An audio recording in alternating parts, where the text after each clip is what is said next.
Ipinahahanap na ng Department of Social Welfare and Development ang babae sa viral video na itinaboy ng gwardya ng isang mall.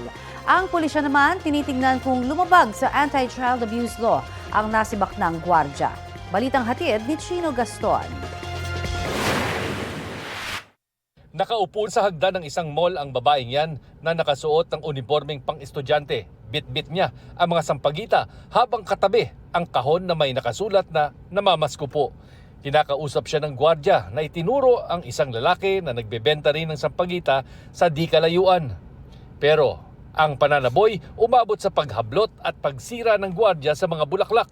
Umakma rin siyang tila sisipay ng babae na inihampas ang natirang sampagita na hawak niya. Ang bidyong ito kuha sa harap ng SM Mega Mall sa Mandaluyong. Wala na mga sampagita vendor nang pumunta kami roon pero di bababa sa 4 na gwardya ang nagbabantay sa labas ng mall. Ang PNP Civil Security Group na nangangasiwa sa mga security agency may sariling investigasyon. Meron po tayong possible na violation ng Private Security Professionals Creed, violation ng Code of Ethical Standard. Posible rin na nilabag ng gwardya ang Anti-Child Abuse Law o RA 7610. Kabilang dyan ang anumang asal na minamaliit o niyuyurakan ang dignidad at dangal ng mga bata.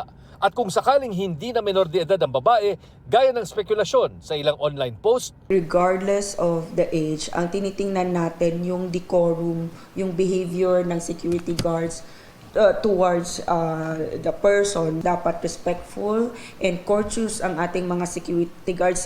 pinapahanap naman ng Department of Social Welfare and Development ang babae at lalaking vendor para bigyan ng psychosocial support. Posible rin daw ang iba pang tulong para hindi na sila magbenta ng sampagita.